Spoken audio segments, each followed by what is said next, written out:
Hello मेरे प्यार प्यारे बच्चों, कैसे हो? देखो बेटा, अपन ने कल टॉपिक स्टार्ट किया था इलेक्ट्रोस्टैटिक। ठीक है, कल अपन ने बेसिक चार्ज की इंफॉर्मेशन अपन देखी थी, चार्ज की कुछ बेसिक बेसिक प्रॉपर्टीज। ठीक है, उसी को अपन आगे आज कंटिन्यू करेंगे।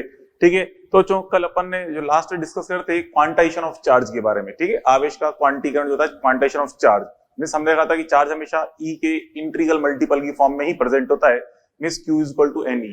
ठीक है, तो क्या लिखा था बच्चों अपन ने?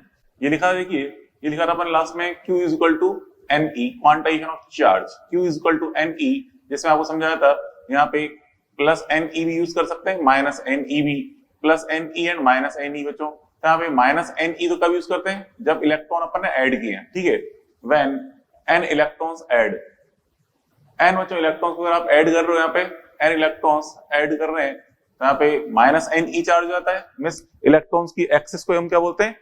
इलेक्ट्रॉन की एक्सेस को बोलते हैं नेगेटिव चार्ज। और अगर इलेक्ट्रॉन्स की डेफिशिएंसी है, मींस वहां पे नंबर ऑफ प्रोटॉन्स डोमिनेंट है, तो उस केस में चार्ज क्या बनेगा? पॉजिटिव।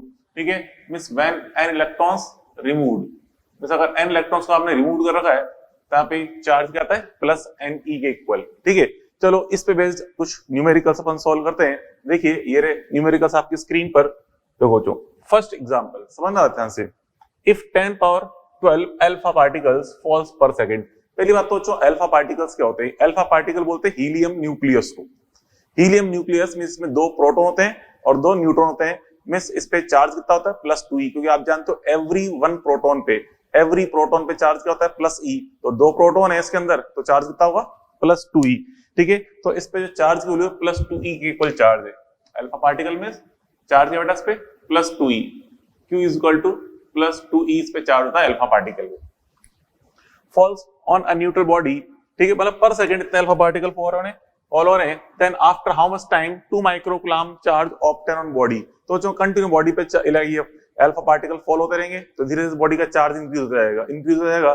तब जो आफ्टर हाउ मच टाइम, कितने टाइम बाद बॉडी का चार्ज 2 माइक्रोकूलम ऑब्टेन होगा, ये हमें फाइंड करना है। ठीक है, तो चलो देखो यहाँ पे 1 सेकंड में सॉल्यूशन अपन समझे। सॉल्यूशन नंबर 1, इन 1 सेकंड। ठीक है, इन 1 सेकंड। ठीक है, 1 सेकंड में इस पे चार्ज कितना ऑब्टेन हो? इन 1 second charge on body, Q on body. ठीक है, 1 सेकंड में चार्ज ऑन बॉडी कितना बोला बच्चों? क्या बोला है? 10 पावर 12 अल्फा पार्टिकल्स। ठीक है, मींस एक अल्फा पार्टिकल में चार्ज प्लस 2 है, तो 10 पावर 12 पे कितना होगा? 10 पावर 12 इंटू 2e। ठीक है, 10 पावर 12 इंटू 2e, इतना चार्ज पर सेकंड बॉडी पे फॉल हो रहा है। ठीक है, तो हम देखो बच्चों टी सेकंड में कितना फॉल होगा? इन टी सेकंड्स। टी सेकंड्स के लिए इसको टी से मल्टीप्लाई कर दो, 10 power 12 into 2e into T. अब जो हमें टोटल टाइम की इंफॉर्मेशन दे रही, कितना टाइम टोटल चार्ज की इंफॉर्मेशन गिवन है, कितना है? 2 माइक्रोकूलम। तो यहां पुट कर देंगे total charge 2 microcoulomb means 2 into 10 power minus 6। ठीक है, ये तो चार्ज की इंफॉर्मेशन रखी है। ये 10 पावर 12 इंटू 2e आपको पता ही है सबको, 1.6 इंटू 10 पावर माइनस 19 होता है, एंड इंटू टी। बस हो गया सॉल्व। अब यहाँ से इसको कैलकुलेट करके निकाल लेंगे, तो यहाँ से 2 से तो खैर 2 कट जाएगा। ठीक है, तो 2 से 2 कैंसिल, तो यहाँ से हम निकाले टी इज इक्वल टू यहाँ पे देखो 10 पावर माइनस 19, तो 10 पावर 12 है, तो कितना बचेगा? 10 पावर माइनस 7। ठीक है, यहाँ 10 पावर माइनस 6 से क्या आ जाएगा? 10 पावर माइनस 7। ठीक है, इंटू 10 पावर माइनस 1 पर डिवाइड करेंगे, तो यहाँ पे 10 से चल जाएगा, तो हमारा 10 अपॉन 1.6 ये बन जाएगा डिवाइड करने पे, जो क्या जाएगा 6.25 सेकेंड। ठीक है, 6.25 सेकंड पे रिजल्ट आ गया। ठीक है, तो मतलब आफ्टर 6.25 सेकंड बॉडी पे टोटल चार्ज कितना बन जाएगा बच्चों? ये 2 माइक्रोकूलम टोटल चार्ज आएगा। क्लियर? चलो अब देखें next question, how much protonic charge is present in 1 cup of water. तो चलो देखो 1 कप ऑफ वाटर में, वाटर में जानते हैं वाटर में जो मॉलिक्यूल्स होते हैं, वाटर मॉलिक्यूल्स जो है वो इसका स्ट्रक्चर क्या होता है? H2O की फॉर्म में होता है, 1 मॉलिक्यूल। ठीक है, H2O। तो बच्चों इसमें 2 तो हाइड्रोजन एटम होते हैं और एक ऑक्सीजन एटम। ठीक है, ये पता ही अपन को। और आप जानते हो एवरी हाइड्रोजन एटम में एक प्रोटॉन होता है, तो यहाँ पे 2 प्रोटॉन है, एंड ऑक्सीजन एटम में 8 प्रोटॉन होते हैं। ठीक है, ऑक्सीजन एटम में 8 प्रोटॉन होते हैं, तो H2O में टोटल प्रोटॉन्स कितने हो गए? 10।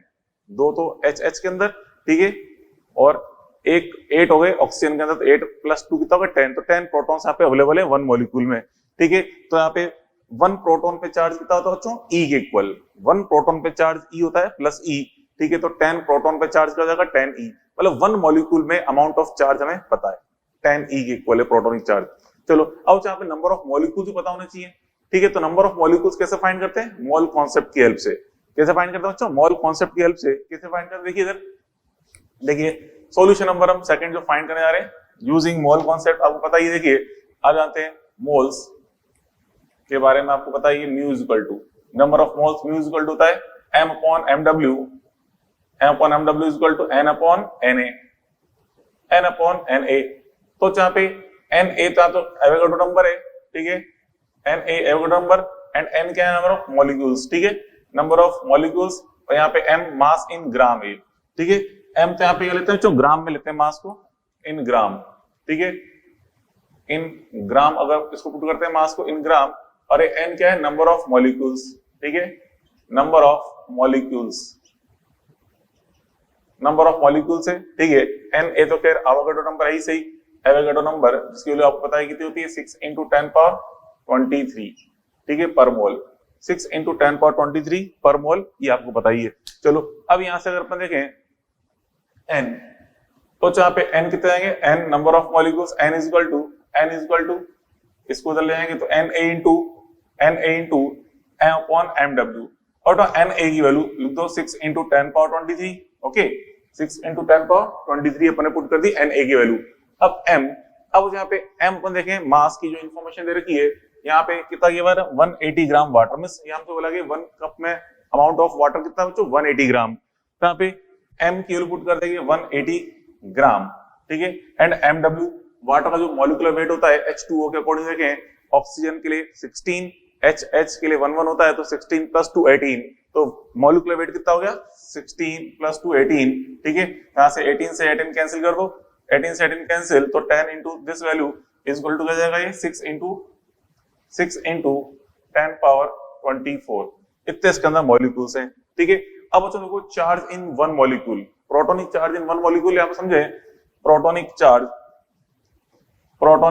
Charge in one molecule, protonic charge in one molecule is equal to, तो बच्चों वन मॉलिक्यूल में प्रोटोनिक चार्ज का अमाउंट कितना है, तो आप देख रहे हैं वन मॉलिक्यूल में नंबर ऑफ प्रोटॉन्स कितना आए थे बच्चों, अभी बताया था 10, ठीक है, 8 ऑक्सीजन में और 2 हाइड्रोजन के अंदर, तो 10 प्रोटॉन्स हैं, एवरी प्रोटॉन पे चार्ज होता है ई, एवरी प्रोटॉन पे चार्ज ई, तो 10 प्रोटॉन्स पे चार्ज कितना हो गया 10e, मतलब वन मॉलिक्यूल में प्रोटोनिक चार्ज कितना है 10e के इक्वल टू 10e बोल रहे हैं प्लस 10e, एक ही बात है 10e protonic charge in one molecule, और यहाँ पे नंबर ऑफ मॉलिक्यूल्स कितने हैं n है, प्रोटोनिक चार्ज इन n मॉलिक्यूल्स में 6 into 10 power 24 मॉलिक्यूल्स, इतने मॉलिक्यूल्स में चार्ज कितना होगा, इसको मल्टीप्लाई कर देंगे, मींस 10 into e आप जानते हैं 1.6 into 10 power minus 19 कूलम, ठीक है, इंटू ये 6 into 10 power 24,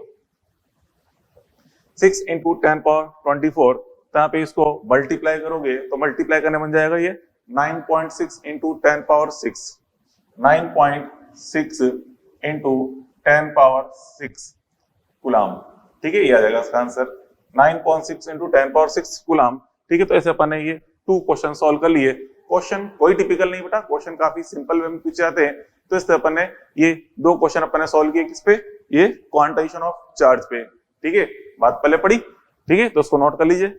अब देखो एग्जांपल नंबर इसके अंदर अपन देखें, थर्ड एग्जांपल, समझो कोई क्या क्वेश्चन कह रहा है, which of the following charge can not possible on a body, ठीक, किसी बॉडी पे में से कौन कौन सा चार्ज पॉसिबल नहीं है, ये आपको बताना है।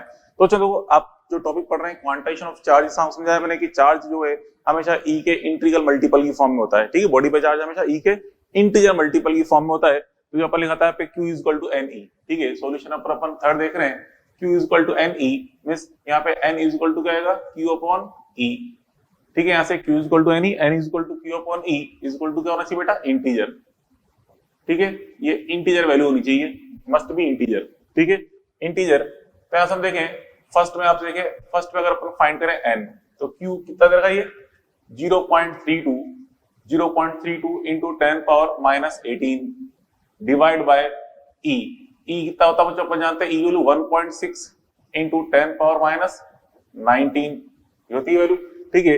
अब बेटा आप देखो ये 10 पावर माइनस 18 10 पावर माइनस 18 है, 10 पावर 19 है, या 10 पावर माइनस 1 बचेगा। कितना बचेगा? 10 पावर माइनस 1। इसको ऊपर ले जाएंगे तो 10 हो जाएगा, 10 को ऐसे मल्टीप्लाई करेंगे तो मल्टीप्लाई करने के ऊपर तो आ गया 3.2 और नीचे कितना 1.6, तो कितना आ गया बेटा 2।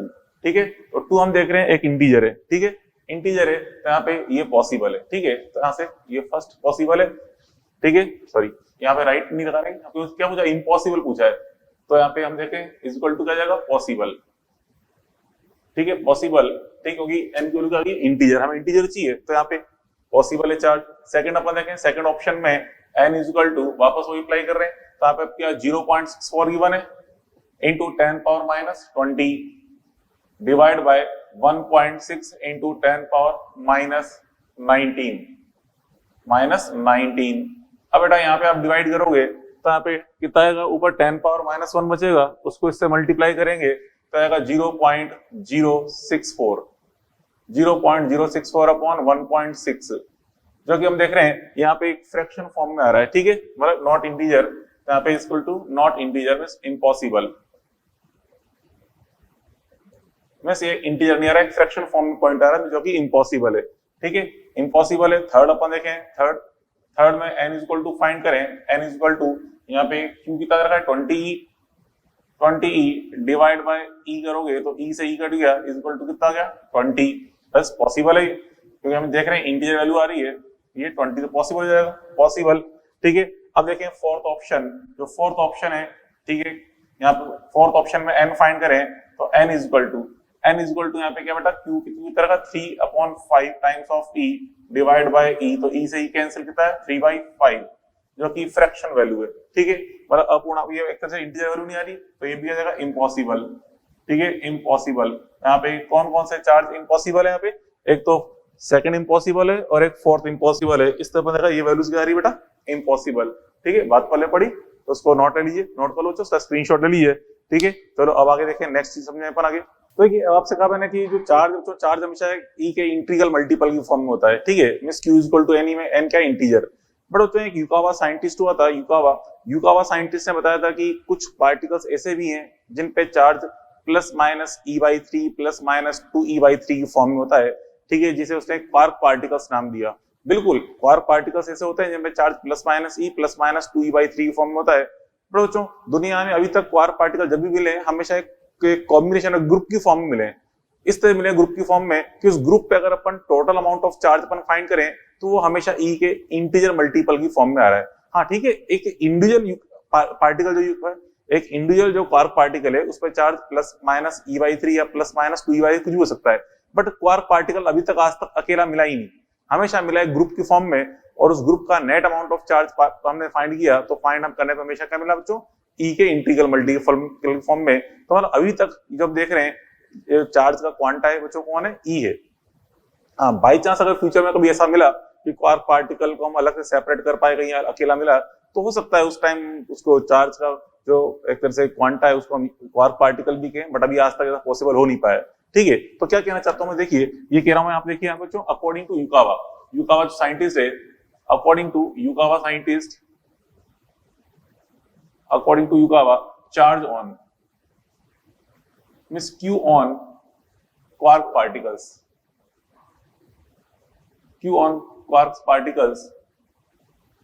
जो क्वार्क पार्टिकल्स हैं इन पे चार्ज की होती है, क्वार्क पार्टिकल्स में भी प्लस माइनस e/3 और प्लस माइनस 2e/3, इस टाइप से, मतलब कई टाइप के पार्टिकल्स होते हैं।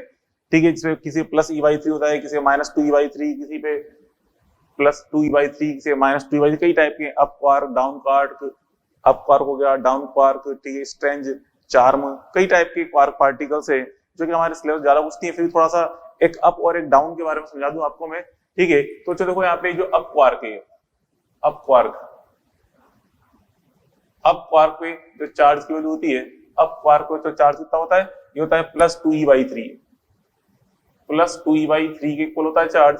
एंड जो डाउन क्वार्क है, ठीक है, डाउन क्वार्क ये तो हो गया अप क्वार्क। ठीक है, अप क्वार्क, और जो डाउन क्वार्क है, डाउन क्वार्क मतलब नाम है क्वार्क पार्टिकल्स का, up quark, and down quark, तो जो डाउन क्वार्क पे चार्ज होता है ये होता है माइनस ऑफ E/3 के इक्वल। कितना होता है? Minus of E/3। ठीक है। और जो प्रोटॉन एंड न्यूट्रॉन जो अपने पार्टिकल्स, इनके बारे में भली बात जानते अच्छे सुना आपने, प्रोटॉन न्यूट्रॉन्स ये भी क्वार्क पार्टिकल से मिलकर बने हुए हैं। किससे बने? क्वार्क पार्टिकल से। कैसे बने बच्चों? देखिए यहाँ पे हम बात करेंगे प्रोटॉन की। ये जो प्रोटॉन है, ठीक है, ये प्रोटॉन 3 क्वार्क पार्टिकल से मिलकर बना हुआ है, जिसमें 2 तो इसके अंदर अप क्वार्क है और एक बच्चों यहाँ पे डाउन है। ये 2 up quark and 1 down quark particle से मिलकर बना है प्रोटॉन। चलो इस पे देखिए चार्ज कितना होगा प्रोटॉन पे, आपको चार्ज पता ही कितना है, प्लस ई। फिर भी चेक कर लें एक बार। तो देखिए चार्ज अगर मैं फाइंड करूं Q इज इक्वल टू 2 तो क्वार्क पार्टिकल है, ठीक है, 2 अप है और एक डाउन है, तो ट्वाइस ऑफ अप, 2 अप है, अप पे चार्ज कितना बेटा? ये plus 2E/3, plus of 2E/3, ठीक है, एंड 1 यहाँ पे डाउन है, तो डाउन पे चार्ज कितना है? Minus E/3, minus of E/3। तो उसको आप अगर सॉल्व करें तो कितना होता है सॉल्व करने पे? देखिए यहाँ पे 4E/3 माइनस E/3 करेंगे तो क्या जाएगा? 3E/3 that is plus E। तो कितना बन गया? Plus E। और बिल्कुल सही बात है, चार्ज प्लस E होता है प्रोटॉन पे चार्ज। ऐसे बच्चों हम देखें न्यूट्रॉन, ये जो न्यूट्रॉन है ये भी बच्चों 3 क्वार्क पार्टिकल से मिलकर बना हुआ है, जिसमें एक तो अप है और 2 यहाँ पे डाउन होते हैं। एक होता है अप और 2 होते हैं यहाँ पे down quark. 1 up and 2 down quark particles. इस पे देखें एक बार चार्ज फाइंड करके देखें। Q इज इक्वल टू, एक तो अप है बच्चों 1 अप कितना बच्चों यहाँ पे? Plus 2E/3, plus 2E/3 and यहाँ पे 2 डाउन क्वार्क पार्टिकल्स है, डाउन पे वैल्यू है माइनस E/3, माइनस E/3। तो ये बच्चों प्लस 2E/3 माइनस 2E/3 कितना बन गया बच्चों? 0। बिल्कुल सही बात है, neutron is a neutral particle, हम जानते ही हैं, इस पे चार्ज कितना होता है? 0, और आ भी रहा है 0। ठीक है, इस टाइप से अपन समझ सकते हैं। क्लियर? ये चीज आपने की। बट अभी तक क्वार्क पार्टिकल्स कभी अलग नहीं मिले, अकेला कभी क्वार्क पार्टिकल्स नहीं मिल पाए, इसलिए अभी भी चार्ज कोई, मतलब जो क्वांटा ऑफ चार्ज है वो कौन है बच्चों? E ही है, क्वांटा ऑफ चार्ज। ओके, चलो अब बच्चों देखो, ये अपने पूरा पढ़ा क्वांटाइजेशन ऑफ चार्ज के बारे में। कई सारी फिजिकल क्वांटिटीज ऐसी हैं जो क्वांटाइज फॉर्म में होती हैं। ठीक है, इस चैप्टर में तो फिर अपन क्या पढ़ रहे हैं? चार्ज के बारे में। क्वांटा मींस चार्ज पार्टिकल्स है quantize quantity and quanta of charge is E। ऐसे बच्चों और भी कई सारी फिजिकल क्वांटिटी क्वांटाइज फॉर्म में होती हैं। चलो हल्का सा हिंट आपको दे दूं, वैसे ज्यादा कुछ हमें याद रखना नहीं है, वो तो आगे पढ़ते आएंगे, फिजिक्स चीजें आती जाएंगी। तो हम देखें अदर क्वांटाइज क्वांटिटी है, quantize quantities,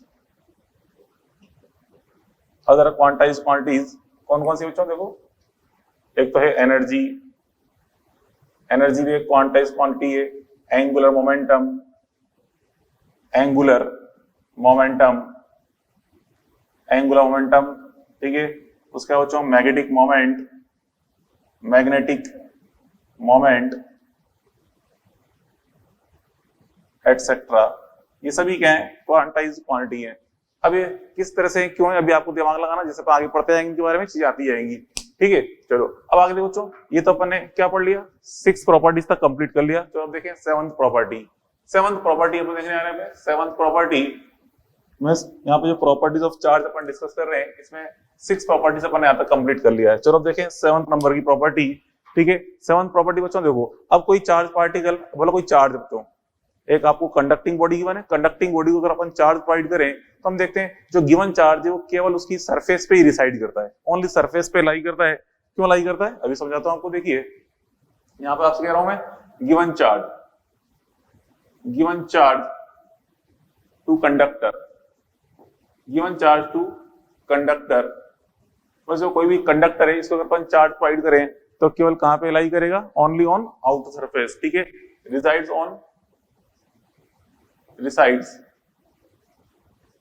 on its outer surface, only इसकी आउटर सरफेस पे ही लाई करता है। इसका रीजन क्या है, क्यों आउटर सरफेस पे लाई करता है बच्चों? देखिए जब भी अपन कोई कंडक्टिंग बॉडी है, कंडक्टिंग बॉडी को जब मान लो अपन ने कुछ इलेक्ट्रॉन चार्ज अपन दिए, कुछ एक्स्ट्रा इलेक्ट्रॉन दिए, ठीक, पहले तो न्यूट्रल बॉडी थी, इलेक्ट्रॉन देंगे, तो बच्चों अभी जो एक्स्ट्रा इलेक्ट्रॉन दिए ये आपस में एक दूसरे को रिपेल करेंगे, तो रिपल्शन की वजह से इलेक्ट्रॉन कहां पहुंच जाएंगे? आउटर सरफेस पे। रिपल्शन लगेगा तो रिपल्शन में दोनों जो जितने भी इलेक्ट्रॉन्स हैं, जितने हम 10 इलेक्ट्रॉन दिए, 20 दिए, कितने भी इलेक्ट्रॉन्स दिए, सारे इलेक्ट्रॉन्स एक दूसरे रिपेल करेंगे और रिपेल करके एक दूसरे से दूर जाना चाहेंगे, मैक्सिमम डिस्टेंस पर आना चाहेंगे। और मैक्सिमम डिस्टेंस क्या होती है? Outer surface. तो सारे इलेक्ट्रॉन्स कहां जाएंगे? आउटर सरफेस पे। ठीक है, आई बस में। तो बच्चों वही चीज आपको समझा रहा हूं। देखिए इसके अंदर यहाँ पे आप देखें, ये कोई कंडक्टिंग बॉडी है, एग्जाम्पल फॉर्मेशन डायग्राम, ये कोई कंडक्टिंग बॉडी है, ठीक है। इस कंडक्टिंग बॉडी को आपने कुछ इलेक्ट्रॉन्स दिए, यहाँ पे ये अपन कुछ इलेक्ट्रॉन्स दे रहे हैं इसको, ये कुछ इलेक्ट्रॉन्स आपने इसको दिए कंडक्टिंग बॉडी को, इस तरह से ये न्यूट्रल कंडक्टिंग बॉडी है, ठीक है। इसको आपने कुछ इलेक्ट्रॉन्स प्रोवाइड किए। अब जो यहाँ पे ये आप इसको इलेक्ट्रॉन्स प्रोवाइड कर रहे हो, कंडक्टर है कंडक्टर। और यहाँ पे इसमें देखिए क्या होगा, अब इलेक्ट्रॉन्स इसके अंदर आ गए, ये सारे इलेक्ट्रॉन्स आपस में एक दूसरे को रिपेल करेंगे। देखिए इस तरह से ये सारे इलेक्ट्रॉन्स इसके अंदर है, ये सारे के सारे इलेक्ट्रॉन्स एक दूसरे को रिपेल कर रहे हैं, तो अधिक मैक्सिमम डिस्टेंस पे जाने की टेंडेंसी होगी, अधिकतम दूर जाएंगे, तो यहाँ पे सारे इलेक्ट्रॉन कहाँ आ जाएंगे, इसकी आउटर सरफेस पर आ जाएंगे। मतलब कुछ इस तरह से आ जाएंगे सारे इलेक्ट्रॉन्स, देखिए इस तरह से ये सारे इलेक्ट्रॉन्स आ गए इसकी आउटर सरफेस पे आ गए। मतलब यहाँ पे ये सारे इलेक्ट्रॉन जो थे ये कहाँ गए, इसकी आउटर सरफेस पे, या negative charge only on outer surface, ठीक है। तो इस पे क्या हो जाएगा, Q equal to N E, आपने मान लो आप इसको n इलेक्ट्रॉन्स चार्ज प्रोवाइड किए, यहाँ पे Q equal to N E से नेगेटिव चार्ज आ जाएगा, Q equal to minus N E, ठीक है। चलो अगर मान लो इसमें कुछ इलेक्ट्रॉन्स निकाल रहे होते हैं अपन, जैसे ये कंडक्टिंग बॉडी है, ठीक है। अगर यहाँ पे इस कंडक्टिंग बॉडी में से हम कुछ इलेक्ट्रॉन्स रिमूव कर रहे होते हैं, तो रिमूव करने पे चार्ज कैसा आता है बच्चों, पॉजिटिव। या अपन ने कुछ इलेक्ट्रॉन्स यहाँ से रिमूव किए हैं, इसको आप रिमूव करोगे तो रिमूव करने पे यहाँ पे क्या होगा, इस पे चार्ज कैसा आएगा, पॉजिटिव। सामने चार यहाँ पे इलेक्ट्रॉन्स रिमूव कर दिए, तो उसमें चार्ज ये पॉजिटिव चार्ज फॉर्म आ जाएगा, मतलब इस पे जो चार्ज बनेगा कुछ इस तरह बनेगा, पॉजिटिव चार्ज, ठीक है। इस तरह से यहाँ से हम देखें, ये इस पे चार्ज कैसा है बच्चों, पॉजिटिव, ये पॉजिटिव चार्ज आ गए, पॉजिटिव चार्ज। अगर पॉजिटिव चार्ज आपस में करेंगे, दूसरे को रिपेल करेंगे, इस तरह से रिपल्शन एक्ट होगा इसमें, रिपल्शन। तो रिपल्शन एक्ट होगा तो सारा पॉजिटिव चार्ज कहाँ जाएगा बच्चों, एक दूसरे से मैक्सिमम डिस्टेंस पर आने की टेंडेंसी होगा, एक दूसरे से अधिकतम दूर जाने की टेंडेंसी में होगा, ठीक है, प्लस चार्ज। तो सारे प्लस चार्ज कहाँ जाएंगे बच्चों, आप इस तरह से आएंगे आउटर सरफेस पे, ठीक है। सारे के सारे प्लस चार्ज कहाँ गए, आउटर सरफेस पे। इस तरह बच्चों ये बॉडी पे चार्ज क्या बन गया, पॉजिटिव। तो क्या मतलब है कि जब भी किसी कंडक्टिंग बॉडी को अपन चार्ज प्रोवाइड करते हैं, तो चार्ज कहाँ पे लाई करता है, ओनली ऑन आउटर सरफेस पे, ठीक है। क्योंकि हम जानते हैं जो कंडक्टिंग बॉडीज में फ्री इलेक्ट्रॉन्स अवेलेबल होते हैं, आराम से इसके अंदर इलेक्ट्रॉन्स फ्रीली मूव कर सकते हैं कंडक्टिंग बॉडी के अंदर। बट जो इंसुलेटिंग बॉडी है, इंसुलेटिंग बॉडी में कभी फ्री इलेक्ट्रॉन्स अवेलेबल नहीं होते, मींस कभी भी इलेक्ट्रॉन्स फ्रीली मूव नहीं कर सकते। तो किसी आप कंडक्टिंग बॉडी को चार्ज, नॉन कंडक्टिंग बॉडी को आप चार्ज प्रोवाइड करोगे, तो चार्ज बच्चों अंदर ही पूरे वॉल्यूम में डिस्ट्रीब्यूट हो जाता है।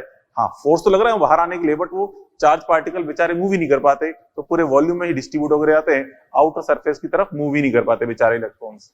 तो देखो क्या कह रहा हूं मैं, समझे बात को, मेरी भावनाओं को समझे क्या कह रहा हूं। देखिए बच्चों यहाँ पे गिवन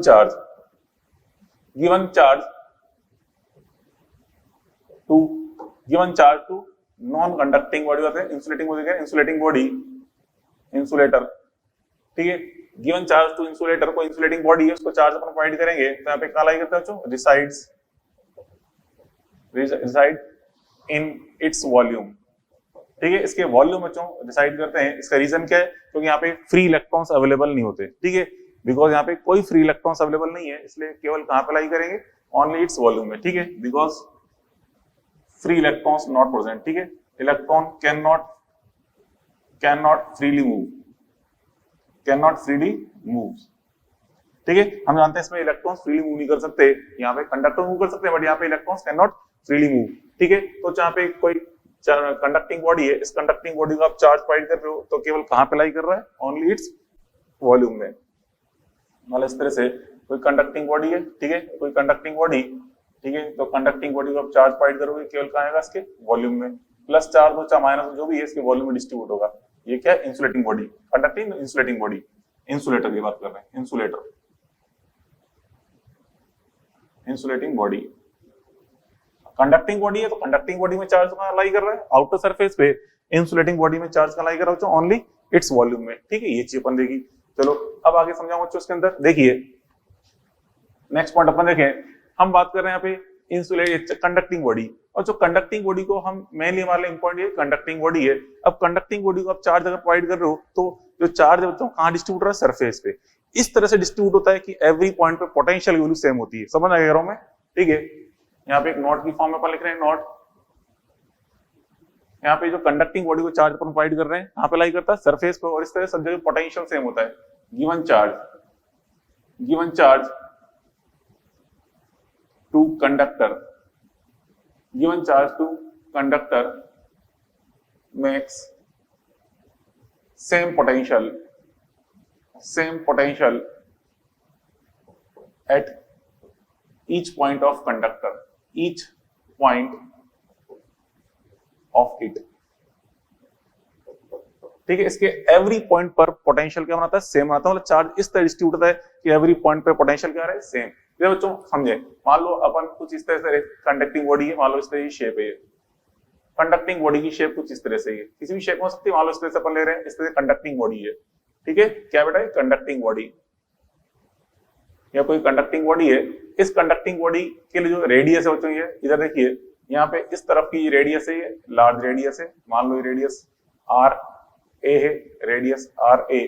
ठीक है, और इधर की रेडियस ये स्मॉल है, इधर की रेडियस जो आपको सरफेस दिख रही है, ये इधर की रेडियस स्मॉल रेडियस है आर बी, ये स्मॉल रेडियस है। एक तरफ की रेडियस लार्ज है, एक तरफ की रेडियस स्मॉल है। ठीक है, कंडक्टिंग बॉडी है, कंडक्टिंग, ठीक है, कंडक्टर है। ठीक है, सॉलिड कंडक्टर मान लो कंडक्टिंग बॉडी है।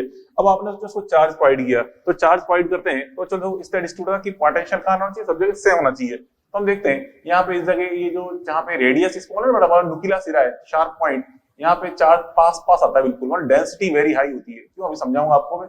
और यहाँ पे डेंसिटी थोड़ी लो होती है, इससे दूर दूर होता है।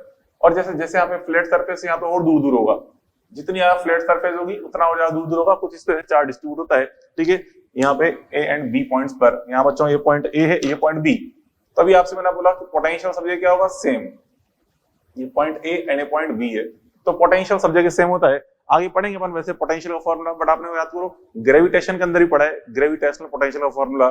ठीक है, क्या होता है ग्रेविटेशनल पोटेंशियल का फॉर्मूला, क्या होता है, minus G M upon R, या कहते हैं यहाँ पे होता है के क्यू अपॉन आर की फॉर्म में, मतलब minus G M upon R होता है, यहाँ पे के क्यू अपॉन आर की फॉर्म में होता है, वैसे आगे आ जाएगा। फिर भी हल्का सा हिंट दे रहा हूँ तो एक बार याद रखें, बेटा पोटेंशियल का फॉर्मूला तो क्या होता है, देखिए पोटेंशियल, पोटेंशियल V, पोटेंशियल V is equal to K Q upon are.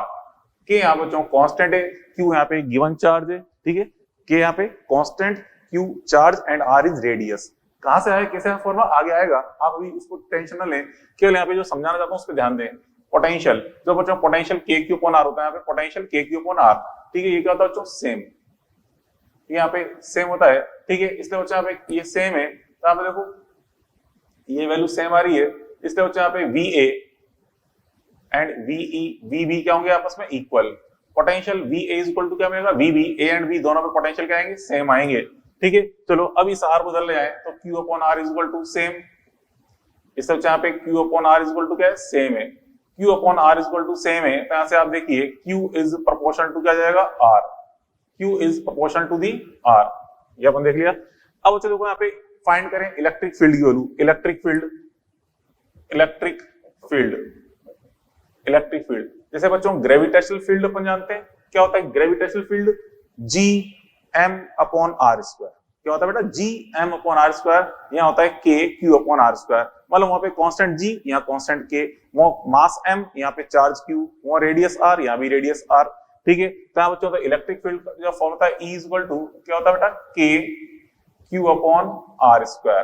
ठीक है, ये आगे पढ़ेंगे अपन, यहाँ पे मैं हल्का समझा रहा हूँ, इस पे कंडक्टिंग बॉडी की बात करें थोड़ा सा अपन हल्का देख लेते हैं क्या होगा। देखिए तो फॉर्मूला याद रखो के क्यू अपॉन आर स्क्वायर, यहाँ से देखिए E इज प्रोपोर्शनल टू क्या बेटा, Q upon R square, because K तो यहाँ पे कांस्टेंट है, K तो कांस्टेंट है, Q upon R square, Q को पुट कर दें अपन यहाँ से, ऊपर से Q प्रोपोर्शनल टू क्या था R, यहाँ से नीचे R स्क्वायर, तो क्या जाएगा ये 1 अपॉन R। तो यहाँ पे देखिए E प्रोपोर्शनल टू क्या 1 अपॉन R, मींस जहाँ पे रेडियस स्मॉल होगी वहां पे इलेक्ट्रिक फील्ड ग्रेटर होगा। तो रेडियस स्मॉल कहां पर है, B पर, A पे रेडियस लार्ज है तो A पे इलेक्ट्रिक फील्ड स्मॉल होगा। तो हम देखते हैं EA इज लेस देन क्या आएगा, EB, because radius A is greater than radius B है, electric field EA greater than क्या मिलेगा, EB। ठीक है, because of radius A is greater than radius B। ठीक है, अब तो हम थोड़ा बात कर लेते हैं सरफेस चार्ज डेंसिटी और बात कर लूं मैं, surface charge density, surface charge density, surface charge density क्या होती है, देखिए यहाँ पे सरफेस चार्ज डेंसिटी, तो डेंसिटी, डेंसिटी के बारे में आप जानते हो, डेंसिटी तो देखो यहाँ पे समझो, यहाँ पे सरफेस चार्ज डेंसिटी अपन देख रहे हैं, चार्ज जो प्रोवाइड कर रहे हैं कहां पे लाई कर रहा है, सरफेस पर। ठीक है, सरफेस पे लाई कर रहा है, तो पर यूनिट सरफेस एरिया पे कितना चार्ज प्रेजेंट है, means charge present on unit surface area is called surface charge density. इसको हम सिग्मा से शो करते हैं, किससे बेटा, सिग्मा से, सिग्मा से शो करते हैं। ये सिग्मा इज इक्वल टू क्या होता है, charge upon surface area, charge upon surface area means Q upon A, Q upon यहाँ पे एरिया क्या है बच्चों 4 पाई R स्क्वायर, ये सरफेस चार्ज की बात कर रहे हैं तो सरफेस एरिया Q अपॉन 4 पाई बोलो सरफेस एरिया 4 पाई है, स्फेरिकल बॉडी के लिए अपन समझ सकते हैं। यहाँ पे देखिए सिग्मा इज प्रोपोर्शनल टू क्या आ रहा है बेटा पे Q अपॉन R स्क्वायर है कि नहीं है, Q अपॉन R स्क्वायर क्योंकि 4 पाई तो कांस्टेंट है, फिर यहाँ पे Q को रिप्लेस कर देंगे यहाँ से प्रोपोर्शनल टू R से और अपॉन R स्क्वायर है तो एक R तो कट गया तो क्या है प्रोपोर्शनल टू 1 अपॉन R, ठीक है। तो यहाँ पे देखिए यहाँ भी वही जैसे E की डिपेंडेंसी 1 अपॉन R है, जैसे सिग्मा की डिपेंडेंसी 1 अपॉन R है, बस यहाँ पे देखें sigma A is less than क्या आएगा सिग्मा B आएगा, sigma A is less than sigma B, ठीक है। मींस यहाँ पे कुल मिला के रिजल्ट क्या है, पोटेंशियल तो सब जगह सेम है, पोटेंशियल सब जगह सेम है, बट जो शार्प पॉइंट्स है तो शार्प पॉइंट्स पर हम देख रहे हैं यहाँ पे इलेक्ट्रिक फील्ड एंड सिग्मा की वैल्यू क्या है ग्रेटर है, ठीक है। दस एट शार्प पॉइंट्स हम देखते हैं दस एट शार्प पॉइंट्स, ठीक है, शार्प कॉर्नर्स या शार्प पॉइंट्स अपन के लिए sharp points E and sigma will be greater, ठीक है, विल बी हाई, ठीक है, at sharp points E and sigma will be high. तो जो अब जैसे कोई बॉडी है, जैसे मॉल बॉडी है, इसको मैं चार्ज देता हूँ, चार्ज देते जा रहा हूँ, कहाँ पे चार्ज ज्यादा पास ज्यादा क्लोज कलेक्ट होगा बी पॉइंट्स पर, ठीक है, बी पॉइंट पे ज्यादा क्लोजली कलेक्ट होगा। तो एक स्थिति ऐसी आएगी, एक कंडीशन ऐसी आएगी जब कंडक्टर पूरा भर जाएगा और यहाँ से चार्ज का लीकेज स्टार्ट हो जाएगा। तो जो चार्ज का लीकेज कहाँ से स्टार्ट होगा, जहां पे शार्प पॉइंट से, क्यों, वहां पे चार्ज बहुत ज्यादा अमाउंट में कलेक्ट हो रहा है, बहुत ज्यादा पास कलेक्ट हो रहा है, तो इसलिए चार्ज की लीकेज होने की पॉसिबिलिटी कहां से होती है, ऑलवेज शार्प पॉइंट से। तो जब भी कोई बॉडी है, ठीक, कोई बॉडी है नॉन यूनिफॉर्म टाइप, जैसे अपन ने देखी नॉन यूनिफॉर्म बॉडी है, इसको चार्ज देते जाएंगे तो एक लिमिट के बाद चार्ज की लीकेज कहां से स्टार्ट होगा बच्चों, चार्ज का लीकेज मतलब वो से बाहर इन्वायरमेंट, वो आयनाइज बाहर जो एनवायरमेंट है उसका आयनाइजेशन स्टार्ट होगा, मतलब बॉडी से चार्ज बाहर निकलने लगेगा, कहां से, शार्प पॉइंट से, ठीक है। तो हम देखते हैं 10, ठीक है, चार्ज, ठीक है, charge will start leak from sharp point, ठीक है, मतलब लीकेज यहाँ पे कहते हैं possibility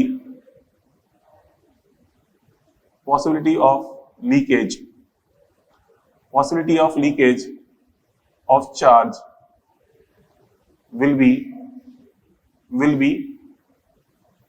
maximum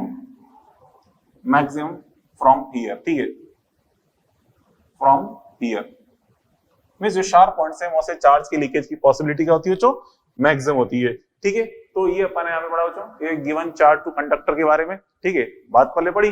तो अब देखिए बच्चों, उसके बाद अपन नेक्स्ट प्रॉपर्टी पढ़ते हैं, इसके अंदर एक तरह से प्रॉपर्टीज होकर सारी कंप्लीट हो गई। अब अपन देखते हैं किसी बॉडी को अपन चार्ज कैसे कैसे कर सकते हैं, means methods of charging of body अपन देखने जा रहे हैं। तो देखिए बच्चों मेथड्स ऑफ चार्जिंग, ठीक है, मतलब कोई बॉडी आपको गिवन है, किस किस टाइप से हम उस बॉडी पे चार्ज ऑब्टेन कर सकते हैं, ये अपन देखने आ रहे हैं। वैसे आप ध्यान रखिए, charge can not produce, can not destroy, मतलब हम यहाँ पे चार्ज प्रोड्यूस नहीं कर रहे, हम किसी एक बॉडी से दूसरी बॉडी पे ही चार्ज यहाँ पे ट्रांसफर करेंगे। तो किस किस तरह से अपन यहाँ पे ट्रांसफर कर सकते हैं वही अपन देखने आ रहे हैं, methods of charging of body. तो देखिए नेक्स्ट जो टॉपिक है ये क्या बच्चों, methods of charging of body, मतलब किस किस तरह से अपन बॉडी को चार्ज कर सकते हैं, ये अपन मेथड्स अपन देखने जा रहे हैं, ठीक है, methods of charging of body, ठीक है। और जो 3 मेथड्स हैं इसके लिए चार्जिंग के लिए, एक तो यहाँ पे फ्रिक्शन, एक कंडक्शन एंड एक इंडक्शन, 3 मेथड्स हैं, फ्रिक्शन, कंडक्शन एंड इंडक्शन। तो ये तीनों मेथड्स अपन यहाँ पढ़ेंगे, ठीक है। तो यहाँ पे फर्स्ट अपन देख रहे हैं यहाँ पे इसके अंदर बच्चों, first method is friction, first method is friction. बच्चों यहाँ फ्रिक्शन में क्या होता है, ये जनरली इंसुलेटिंग बॉडीज में यूज होता है बच्चों, generally for insulator, generally for insulating bodies, ठीक है, इंसुलेटिंग बॉडीज, जो इंसुलेटिंग बॉडीज है उनमें हम फ्रिक्शन करके उनपे चार्ज डेवलप कर सकते हैं। किस तरह बच्चों, देखियो 2 डिफरेंट नेचर की अगर अपन बॉडी यूज कर रहे हैं, मतलब 2 डिफरेंट टाइप्स की बॉडी यूज कर रहे हैं, उनको अगर हम आपस में रबिंग करें, तो रबिंग करने पे क्या होता है बच्चों, यहाँ पे क्या होता है, कुछ electrons one body to another body shift हो जाते हैं, कुछ electrons from one body to another body shift हो जाते हैं, जिसकी वजह से एक पे तो इलेक्ट्रॉन्स की डेफिशिएंसी हो जाती है, तो जहां से इलेक्ट्रॉन निकले वहां पे तो इलेक्ट्रॉन्स की डेफिशिएंसी हो जाएगी, तो उस पे चार्ज कैसा जाएगा बच्चों, प्लस Ne चार्ज, मतलब पॉजिटिव चार्ज। और दूसरे पे जहां पे इलेक्ट्रॉन चले गए हैं वहां पे इलेक्ट्रॉन्स एक्सेस हो जाएंगे, वहां पे चार्ज क्या आएगा negative means minus Ne charge. तो इसी वे में हम समझ सकते हैं फ्रिक्शन की हेल्प से बच्चों बॉडी में चार्ज डेवलप हो रहा है। क्या बच्चों देखो ये समझे, जहां बच्चों टू बॉडीज अपन ली फिर से इस तरह से, यहाँ पे एक ये कोई बॉडी है, ठीक है, और ये कोई अनदर बॉडी है, ठीक है, ये टू बॉडीज है ए एंड बी, तो इनको हम आपस में जो रबिंग कर रहे हैं, ये ए बॉडी एंड ये बी बॉडी है, इनकी हम आपस में रबिंग कर रहे हैं इस तरह से, इसको हम आपस में रब कर रहे हैं रबिंग, ठीक है। तो से इनकी रबिंग करोगे आप, तो रबिंग करने पे क्या होगा देखिए, यहाँ से किसी एक बॉडी से कुछ इलेक्ट्रॉन दूसरी बॉडी पे शिफ्ट हो जाएंगे। सपोज बच्चों यहाँ पे बॉडी ए है, इस ए बॉडी से कुछ इलेक्ट्रॉन चले गए यहाँ पे बी बॉडी पे, ठीक है। सपोज इस तरह से कुछ इलेक्ट्रॉन्स कहाँ चले गए, ए टू बी, ये कुछ electrons A to B shift हो गए, ठीक है। तो इससे क्या होगा बच्चों, इस ए बॉडी पे तो चार्ज हो जाएगा नेगेटिव, ठीक है, मतलब यहाँ पे इस तरह अपन समझ सकते हैं, ये बॉडी ए है, ये ए बॉडी दिख रही है, इस ए बॉडी पे चार्ज आएगा positive, means Q is equal to QA is equal to क्या जाएगा बेटा माइनस Ne, नहीं प्लस Ne, प्लस Ne, क्योंकि यहाँ से इलेक्ट्रॉन्स कुछ रिमूव हुए, तो ए बॉडी पे चार्ज तो क्या आ गया बेटा, ये आ गया प्लस Ne, एंड जो बी बॉडी है, इस बी बॉडी पे जो चार्ज आएगा, बी बॉडी पे चार्ज कितना है बच्चों, इस बी बॉडी पे चार्ज आएगा Q B is equal to minus Ne, because यहाँ पे इलेक्ट्रॉन्स एक्सेस में हो गए थे। तो इस तरह से रबिंग की वजह से यहाँ से हम देख रहे हैं इस पे चार्ज शिफ्ट हो रहे हैं। अच्छा ऐसा क्यों हो रहा है बच्चों, रबिंग की वजह से चार्ज शिफ्ट क्यों हो रहे हैं, कि जब भी हम बॉडी को रब करते हैं तो रबिंग करने से वहाँ पे क्या होती है, जो थर्मल एनर्जी प्रोड्यूस होती है, जब अपन हैंड्स को ऐसे फ्रिक्शन करेंगे तो हम देखते हैं हैंड थोड़े गर्म हो जाते हैं, यहाँ पे हीट प्रोड्यूस होती है। तो यहाँ पे रबिंग की वजह से बच्चों यहाँ पे इसमें थर्मल एनर्जी प्रोड्यूस होती है, और थर्मल एनर्जी की वजह से कुछ इलेक्ट्रॉन्स वन सरफेस से ट्रांसफर के अदर सरफेस पे चल जाते हैं। क्यों, क्योंकि बच्चों देखो इलेक्ट्रॉन्स को रबिंग की वजह से एनर्जी मिलेगी, तो एनर्जी मिलेगी तो एटम के जो इलेक्ट्रॉन्स है वो एक्साइट हो जाएंगे, एक्साइट हो गए मतलब बाहर निकलने की टेंडेंसी में आ जाएंगे, और बाहर निकल के one body to another body चले जाएंगे, ठीक है।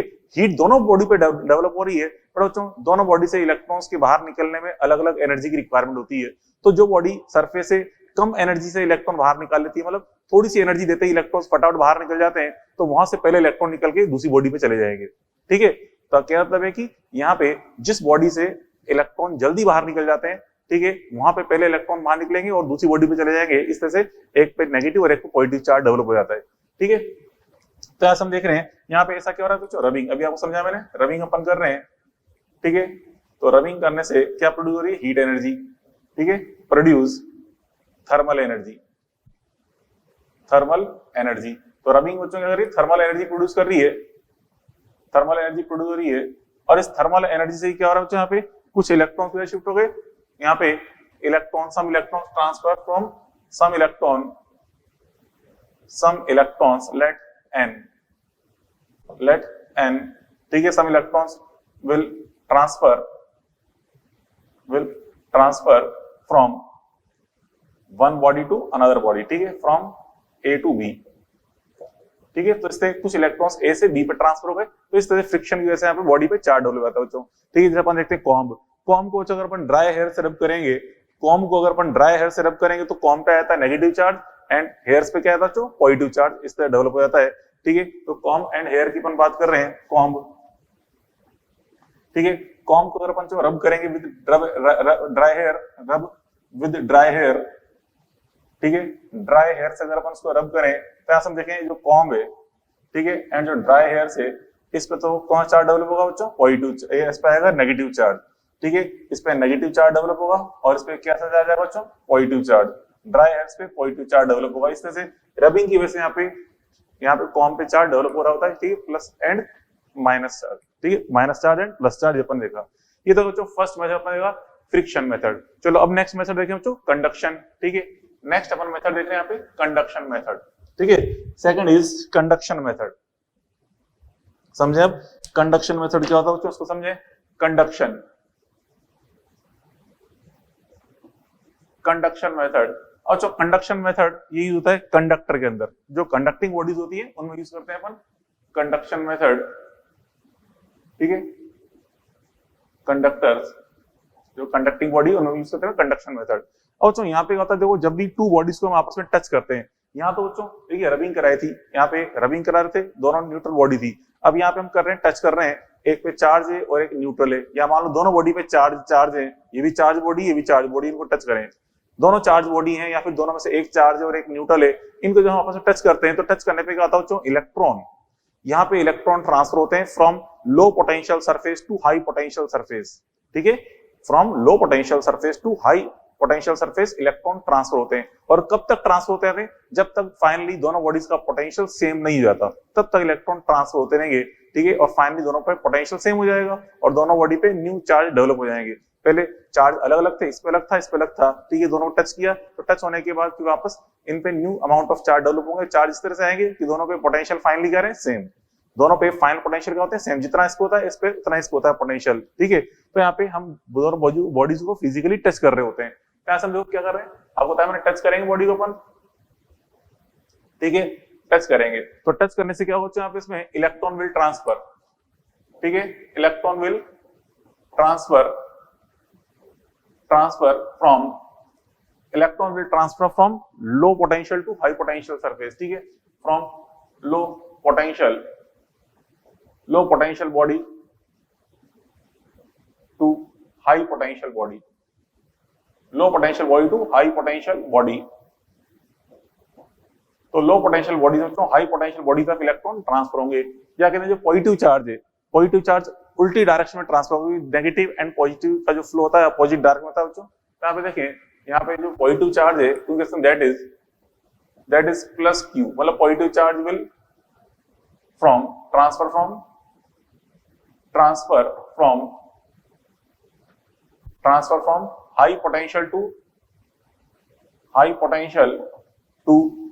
लो potential body, high potential to low potential body. इस तरह अपन देख रहे हैं, ये हो रहा है पॉजिटिव चार्ज। और बच्चों आपका फाइनली दोनों पे क्या चीज समझ आती है? पोटेंशियल, ठीक है। मींस फाइनली हम देख रहे हैं, finally potential on both becomes same, means दोनों पे फाइनली पोटेंशियल दोनों पे सेम होता है, इक्वल होता है। फाइनली दोनों बॉडी पोटेंशियल का जाएगा इक्वल, ठीक है। ये चीज देखिए बच्चों। अब यहाँ पे देखिए, अगर जो दोनों बॉडीज हैं जिनको हम टच कर रहे हैं, दोनों सेम साइज की हैं, सेम मटेरियल है, सेम शेप है, सब कुछ सेम है, तो यहाँ पे क्या होगा? आफ्टर टच, ठीक है, तो टच करने के बाद दोनों बॉडीज पे इक्वल चार्ज डिवाइड होगा। मींस जो टच करने से पहले टोटल अमाउंट ऑफ चार्ज था, टोटल अमाउंट ऑफ चार्ज जैसे एक पे Q1 है, एक पे Q2 है, तो टोटल अमाउंट ऑफ चार्ज क्या होगा? Q1 plus Q2। तो Q1 प्लस Q2 जो चार्ज है दोनों पर इक्वल डिवाइड हो जाता है। कब? अगर दोनों की शेप, साइज सब कुछ सेम है। तो यहाँ से हम देखें क्या क्या होता है, स्टार पॉइंट फॉर्म में समझ सकते हैं। If shape comma size, if shape comma size comma material of both bodies are same then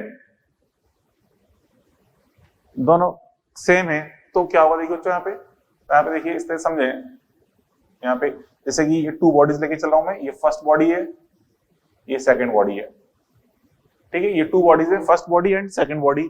इनको हम आपस में, इस पे चार्ज Q1 है, इस पे चार्ज बच्चों कितना है? Q1। इस पे चार्ज क्या है? Q2। इस पे Q1, इस पे Q2।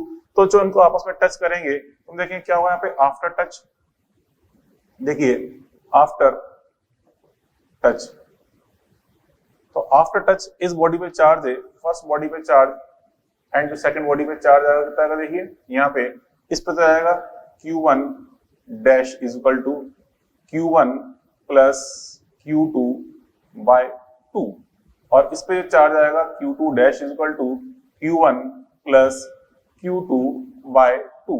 मींस जो दोनों का टोटल अमाउंट ऑफ चार्ज था वो इक्वल यहाँ पे डिवाइड हो गया। ये चीज अपन देखी, ठीक है। फॉर एग्जांपल अगर अपन देखें बच्चों, एग्जांपल यहाँ पे मान लो इस तरह से, ये जो चार्ज है, ये फर्स्ट बॉडी है, इस पे चार्ज कितना है? Q है। सेकंड बॉडी बच्चों यहाँ पे न्यूट्रल है, ठीक है, न्यूट्रल। सेकंड बॉडी मान लो न्यूट्रल है, तो उस पे चार्ज कितना बच्चों? 0। इस पे चार्ज 0 है, ठीक है। तो अब दोनों को टच करेंगे तो आफ्टर टच, ठीक है, तो टच करने पे क्या होगा? चलो देखिए आफ्टर टच यहाँ पे क्या होगा? दोनों बॉडीज पे जो चार्ज आपको ऑप्टिमम कितना होगा? देखिए टोटल चार्ज कितना है? Q plus 0 that is Q। Total amount of charge यहाँ पे Q प्लस 0 है। इसको इक्वल डिवाइड कर दें तो एक पे आ जाएगा Q/2, दूसरे में कितना जाएगा? Q/2। तो इस पे Q/2 और दूसरे में चार्ज कितना आएगा? Q/2। तो इस तरह से दोनों बच्चों इक्वल डिवाइड हो जाए। दोनों बॉडी सेम टाइप की थी, इस दोनों पे इक्वल डिवाइड हो जाएगा। हाँ, अगर बच्चों बॉडीज सेम टाइप की नहीं है तो उस केस में जो चार्ज डिवाइड होता है वो बच्चों इनके जो चार्ज है रेडियस के अकॉर्डिंग डिवाइड होता है, रेडियस के अकॉर्डिंग। चार्ज कैसे डिवाइड होगा? इनकी रेडियस के अकॉर्डिंग, ठीक, क्योंकि हम देख रहे हैं यहाँ पे इसके अंदर पोटेंशियल दोनों पे सेम आता है। अभी थोड़ी देर पहले देखा अपन ने पोटेंशियल सेम है, तो Q प्रोपोर्शनल टू क्या आया था? R। क्या आया था बच्चों? Q proportional to R। Means अगर यहाँ पे दोनों बॉडीज स्फेरिकल हैं, ठीक है, बट दोनों की साइज डिफरेंट डिफरेंट है, तो टच करने के बाद इन पे चार्ज का डिस्ट्रीब्यूशन इनकी रेडियस के रेशियो में होता है, ठीक है। ये आपसे कहने जा रहा हूं मैं। मतलब देखिए यहाँ पे हम जो एक नोट की फॉर्म में इसमें देखें, या इनके नेक्स्ट पॉइंट देखिए, if radius R different different, ठीक है, if radius R1 is not equal to R2, ठीक है, radius R1 is not equal to R2, then बच्चों यहाँ पे इसमें, तो उस केस में जो चार्ज का डिस्ट्रीब्यूट होगा, देन यहाँ पे Q1 dash is equal to क्या बनता है यहाँ पे? Q total into R1 upon R1 plus R2, ठीक है, R1 upon R1 plus R2, and Q2 dash की जो वैल्यू होती है ये हो जाएगा Q total R2 upon R1 plus R2। इस तरह से आपको चार्ज की इंफॉर्मेशन ऑप्ट होती है, miss new distribution of charge. जहां बच्चों Q टोटल क्या है? Where Q total is equal to, जो भी आपको समझाया मैंने, Q1 प्लस Q2 है, Q1 plus Q2। Q total is क्या है? Q1 प्लस Q2, ठीक है। चार्ज रेडियस दोनों की डिफरेंट डिफरेंट है, तो उस केस में इस तरह से यहाँ पे चार्ज का डिस्ट्रीब्यूशन हो रहा होता है। ये चीज अपन देख ली। जैसे कि एग्जांपल हल्का समझा दो इस पे। एग्जांपल बच्चों यहाँ पे मान लीजिए ये टू बॉडीज है, स्फेरिकल बॉडीज, ठीक है, इस तरह से स्फेरिकल बॉडीज है, ठीक है। तो यहाँ बच्चों इसकी रेडियस मान लो आपको दे रखी है 2 सेंटीमीटर, इसकी रेडियस आपको दे रखी है, मान लो बच्चों दे रखी है 3 सेंटीमीटर की रेडियस है, 2 सेंटीमीटर एंड 3 सेंटीमीटर, ठीक है। इस पे जो चार्ज की वैल्यूज है, इस पे जो चार्ज है, ये मान लो इस पे चार्ज आपको दे रखा है इस तरह से, ये चार्ज है, इस पे चार्ज आपको दिया हुआ है, मान लो Q1 is equal to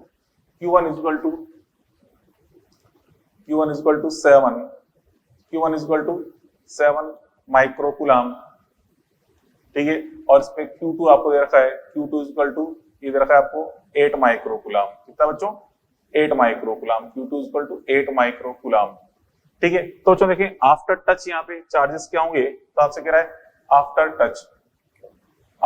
touch ये दोनों कंडक्टर्स हैं, Q1 dash and Q2 dash आपको फाइंड करने हैं, value of Q1 dash and Q2 dash. यहाँ से इनको टच करेंगे तो Q1 डैश कितना होगा? देखो Q1 dash is equal to Q total, तो Q total into 2 upon 2 plus 3 करेंगे, R1 upon R1 plus R2 कर रहा हूं मैं, तो Q टोटल कितना है? 7 एंड 8 कितना बचा? 15 माइक्रोकूलम। 15 माइक्रोकूलम इंटू 2 अपॉन 5, तो 5 3 जा 15, 3 इंटू 2 6, तो 6 माइक्रोकूलम। ये आगे रिजल्ट कितना है? 6 माइक्रोकूलम। ऐसे ही Q2 डैश अगर अपन फाइंड करें, Q2 dash is equal to Q total into R2 upon 3 upon 2 plus 3 करेंगे, 2 प्लस 3, तो कितना बचा यहाँ पे? Q टोटल तो यहाँ पे 15 माइक्रोकूलम है, ठीक है, इंटू 3 अपॉन 5, यहाँ से आपने डिवाइड किया, 5 से 15, 3 से 9, तो 9 माइक्रोकूलम। ये आ गया 9 माइक्रोकूलम। तो गौर से, तो चलो आंसर निकाल लिया अपन आंसर, ठीक है, ये आ गया आंसर 6 एंड 9 माइक्रोकूलम। अब यहाँ पे आप गौर से देखिए, जो पहले इस बॉडी पे चार्ज कितना था? 7 माइक्रोकूलम। कितना था? 7 माइक्रोकूलम। अब कितना रहेगा इस पे? अब इस पे रहेगा 6 माइक्रोकूलम। मतलब इस फर्स्ट बॉडी से कितना चार्ज? 1 कूलम चार्ज कहां चला गया? सेकंड बॉडी पे।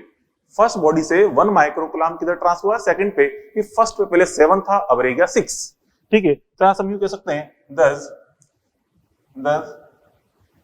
1 कूलम, ठीक है, 10 1 कूलम, या कहते हैं 1 microcoulomb. 1 microcoulomb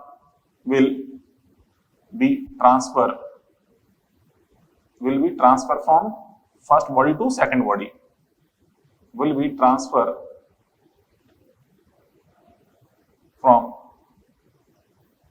first body to second body, first to second body।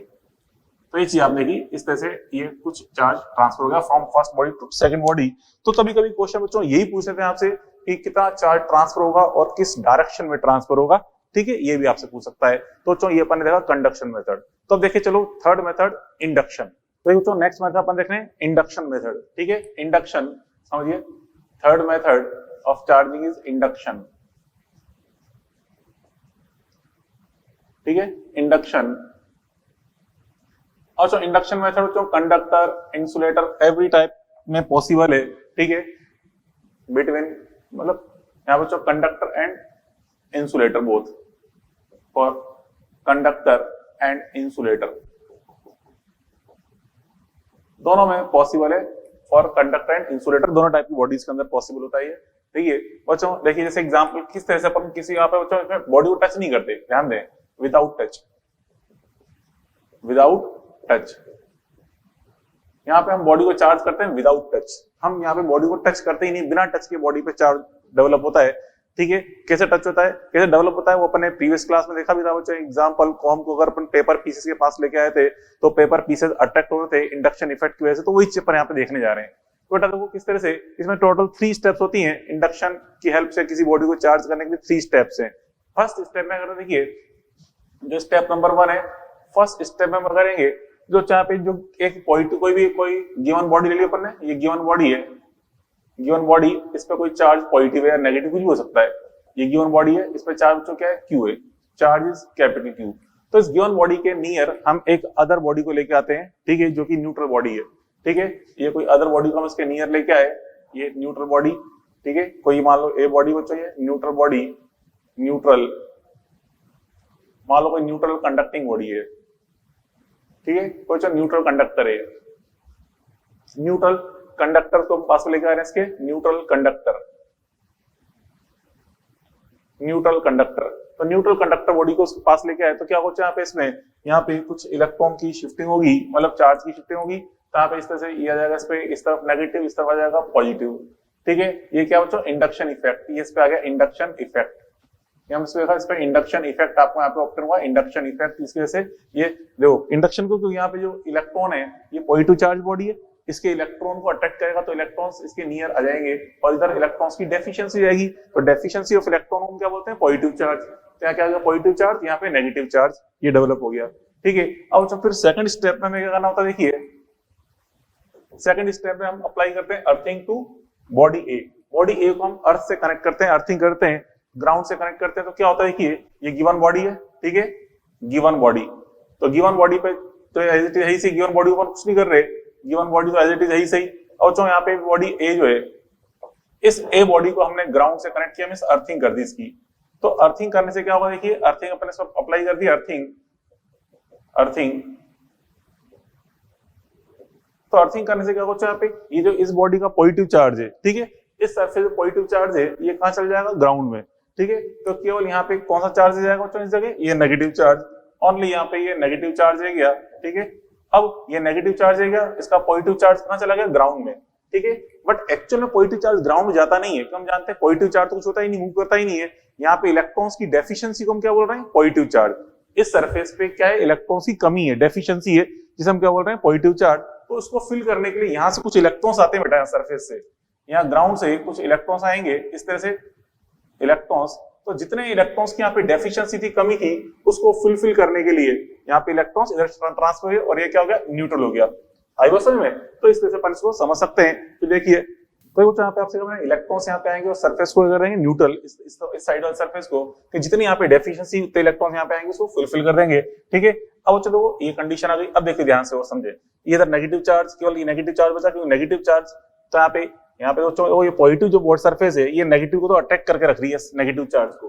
ठीक है, ये नेगेटिव चार्ज को उधर जाने देगी नहीं। ठीक है, तो केवल यहाँ पे जो पॉजिटिव चार्ज था उधर से उतने इलेक्ट्रॉन जितनी रिक्वायरमेंट थी आएंगे, उसको न्यूट्रल कर देंगे। ठीक है, उसके बाद फिर यहाँ पे अर्थिंग से एक्स्ट्रा इलेक्ट्रॉन्स आना रुक जाएगा। तो यहाँ पे ये कंडीशन आ गई। और तो फिर देखिए ये इधर नेगेटिव चार्ज है, ये इधर पॉजिटिव चार्ज पहले सब जगह डिस्ट्रीब्यूटेड था, ये नेगेटिव पॉजिटिव के अंदर भी आपस में क्या होगा, अट्रैक्शन फोर्स लगेगा। तो अट्रैक्शन फोर्स लगने से ये इधर का जो पॉजिटिव चार्ज है ये थोड़ा सरक के इधर आ जाएगा। मतलब इस तरह से यहाँ पे जो फोटो बनेगा इसका डायग्राम कुछ ऐसा बनेगा इसका, देखिए इस तरह से। मतलब यहाँ पे है चार्ज पॉजिटिव, ये चार्ज है, बस थोड़ा सा डिस्ट्रीब्यूशन थोड़ा इस तरह से हो गया, पॉजिटिव चार्ज का डिस्ट्रीब्यूशन थोड़ा इस तरह से हो गया, इस तरह फॉर्म में आ गया, मतलब नेगेटिव पॉजिटिव आमने सामने आ गया इस तरह से। ठीक है, ये होगी। और तो फिर उसके बाद हम देखें थर्ड स्टेप, ये सेकंड स्टेप में रिजल्ट है, ये इंडक्शन इफेक्ट हमें दिख रहा है। अब देखिए थर्ड स्टेप में क्या होता है बच्चों, थर्ड स्टेप में हम यहाँ पे अर्थिंग को डिस्कनेक्ट करते हैं, अर्थिंग को डिस्कनेक्ट करते हैं। उसके बाद फिर हम यहाँ पे क्या करेंगे, पहले तो अर्थिंग को डिस्कनेक्ट करेंगे, थर्ड फिर हम बॉडी ए को यहाँ से गिवन बॉडी को हटा देंगे। डिस्कनेक्ट, पहले अपने यहाँ करेंगे, देखो पहले तो अपन यहाँ पे बॉडी ए को रिमूव करेंगे, ठीक है, बॉडी सॉरी पहले अर्थिंग को रिमूव करेंगे, डिस्कनेक्ट अर्थिंग, डिस्कनेक्ट अर्थिंग, पहले हम अर्थिंग वहां से डिस्कनेक्ट करेंगे, then remove body, given body, ठीक है, उसका फिर अपन गिवन बॉडी को यहां से रिमूव कर देंगे, देन रिमूव गिवन बॉडी, ठीक है, फिर यहां से हम गिवन बॉडी को यहां से रिमूव कर देंगे, पहले तो अपन अर्थिंग को डिस्कनेक्ट किया, फिर हमने गिवन बॉडी को रिमूव कर दिया, तो रिमूव करने के बाद अब यहां से हमें क्या मिलेगा, देखिए इस जगह जाएगा क्यू डैश ए, तो यहां से अब देखो इस बॉडी को आपने यहां से हटा दिया, डिस्कनेक्ट कर दिया, केवल ए बॉडी बची, बॉडी ए, ठीक है, ये बच्चों बॉडी ए है, ये बॉडी ए, और जो बॉडी ए पे चार्ज केवल क्या है, नेगेटिव है, ये अर्थिंग हट गई, सब बॉडी गया, तो ये चार्ज केवल एक तरफ था ना, पूरी सरफेस पे आ जाएगा, ये क्यों आ गया पूरी सरफेस पे, क्योंकि गिवन बॉडी यहाँ से हट गई है, ठीक है, तो आसपास कोई अदर बॉडी है ही नहीं जिसको अट्रैक्ट करेगी, तो केवल जो चार्ज है पूरी सरफेस पे इस तरह से डिस्ट्रीब्यूट हो गया है, ठीक है, और जो यहाँ पे इस क्यू ए की वैल्यू, जिस पे क्यू ए है, charge on A is equal to आता है negative of Q A, negative of Q ये आता है, इस पे नेगेटिव ऑफ क्यू, ये अपन देख रहे हैं, क्लियर, मतलब इस पे चार्ज कितना था क्यू, और यहाँ पे कितना डेवलप हुआ, माइनस ऑफ क्यू के इक्वल डेवलप हुआ, ठीक है, ये बच्चों क्यों, क्योंकि बॉडी कैसी थी, कंडक्टर, ये बॉडी कैसी थी अपन ने, कंडक्टिंग बॉडी, अगर बॉडी कंडक्टिंग ना होकर कोई अदर बॉडी होती, ठीक है, तो फिर उसमें क्यू ए की वैल्यू क्या आएगी, तो उसको देखिए एक फॉर्मूला होता है यहाँ पे देखिए फॉर्मूला यूज करते हैं अपन, देखिए समझना, formula Q A is equal to होता है minus Q 1 upon epsilon R, ये होता है formula, Q is equal to minus Q bracket में 1 अपॉन एप्सिलॉन आर, यहाँ बच्चों जो एप्सिलॉन आर है, ये एप्सिलॉन आर क्या है, ये शो कर रहा है बच्चों, ये होता क्या है आपको बाद में समझाऊंगा, बस अभी ध्यान रखें, ये जो कांस्टेंट इसको बोलते हैं एप्सिलॉन आर, ये आगे आएगा, हम 2 दिन बाद पढ़ेंगे एप्सिलॉन आर के बारे में, ये जो एप्सिलॉन आर है बच्चों, ये कोई भी कंडक्टिंग बॉडी या कोई नॉन या कोई मतलब मेटल्स होते हैं, कंडक्टिंग बॉडी के लो या मेटल्स के लो, उनके लिए एप्सिलॉन आर की वैल्यू इनफाइनाइट होती है, ठीक है, यहाँ पे देखिए फॉर मींस ये वैल्यू क्या बच्चों, infinity, it is infinity for conductors, ठीक है, कंडक्टर्स, ठीक है, एंड मेटल्स, मेटल्स हम जानते हैं कंडक्टर ही होती है जो मेटल्स, तो कंडक्टर एंड मेटल्स के लिए एप्सिलॉन आर की वैल्यू क्या होती है, इन्फिनिटी होती है, ठीक है, अदर ऑब्जेक्ट्स के लिए, अदर मटेरियल के लिए ये वैल्यू एक लिमिटेड वैल्यू होती है, जैसे फॉर एग्जांपल मान लो माइका, ठीक है, माइका शीट है, माइका के लिए एप्सिलॉन आर 6 होता है, ऐसे वाटर के लिए एप्सिलॉन आर नियरली 80 होता है, तो ऐसे डिफरेंट बॉडीज है, डिफरेंट मटेरियल्स है, उनके लिए एप्सिलॉन आर डिफरेंट होती है, मटेरियल, ठीक है, मेटल्स के लिए मींस कंडक्टिंग बॉडीज के लिए एप्सिलॉन कितना होता है, इन्फिनिटी होती है, क्या बोलते हैं इसको, एप्सिलॉन आर, ठीक है, ये आगे पढ़ेंगे इसको डिटेल में, तो यहाँ पे देखिए इस क्यू ए की वैल्यू अपन देखें माइनस क्यू 1 अपॉन इनफाइनाइट रखेंगे, तो क्या बन जाएगा ये माइनस क्यू ब्रैकेट में 1 माइनस 0, तो इक्वल टू क्या हो गया माइनस क्यू, तो इसलिए यहाँ पे क्यू ए इक्वल टू क्या आया था minus Q, because given body हमने क्या यूज की थी, कंडक्टिंग बॉडी, ठीक है, तो क्यू ए इक्वल टू क्या बन जाता है, माइनस क्यू के इक्वल, ठीक है, चलो इस पे आपको मैं एग्जांपल बताऊं, देखिए एग्जांपल देखें, इंडक्शन बेस्ड, एक तो एग्जांपल में समझाई थी आपको मैंने, कॉम को पेपर पीस से देखा था, अट्रैक्ट हुआ था इंडक्शन की वजह से, ऐसे चलो एक एग्जांपल अपन देखें, मान लो चाहे कोई चार्ज प्लेट है इस तरह से, ये कोई एक चार्ज प्लेट है, ठीक है, ये कोई प्लेट है, ठीक है, इस पे चार्ज मान लो पॉजिटिव है, ये पॉजिटिव चार्ज प्लेट है, ठीक है, अब इसके नियर हमने यहाँ पे 2 न्यूट्रल्स कंडक्टर रखे, न्यूट्रल प्लेट्स रखी ए एंड बी, मान लो एक तो प्लेट यहाँ रखी अपन इस तरह से, ये न्यूट्रल है, और एक यहाँ रखी न्यूट्रल प्लेट बी, दोनों न्यूट्रल है ए एंड बी, ठीक है, दोनों यहाँ पे न्यूट्रल है, एक ए और एक बी है, दोनों न्यूट्रल है, ए एंड ए बी, मान लो दोनों कंडक्टिंग प्लेट्स हैं, ये भी न्यूट्रल एंड बच्चों ये भी न्यूट्रल, दोनों ही न्यूट्रल है, तो यहाँ पे इंडक्शन इफेक्ट अगर अपन सोचे तो इंडक्शन इफेक्ट क्या होगा, देखो इस प्लस की वजह से, पहले इस पे इंडक्शन देखें तो इस पे इंडक्शन होगा कुछ इस तरह से, यहाँ आएगा माइनस, इधर आएगा प्लस, मतलब जो अपोजिट चार्ज क्लोज आ जाता है and similar charge away shift हो जाता है, ठीक है, ये हो गया इंडक्शन इफेक्ट। ऐसे इस प्लेट की वजह से यहाँ भी आएगा इंडक्शन इफेक्ट, इस तरह से ये माइनस एंड ये प्लस, ये अपन ने इंडक्शन इफेक्ट देख लिया, ये क्या बेटा इंडक्शन इफेक्ट, ठीक है, तो यहाँ पर ने ये सारा इंडक्शन इफेक्ट शो किया है, इंडक्शन इफेक्ट, ठीक है, induction effect bye plate, induction effect bye plate, तो इस प्लेट के इंडक्शन इफेक्ट ये अपन ने शो किया, इंडक्शन इफेक्ट। अब देखिए बच्चों यहाँ पे ड्यू टू इंडक्शन, समझना क्या कह रहा हूं मैं, due to induction here due to induction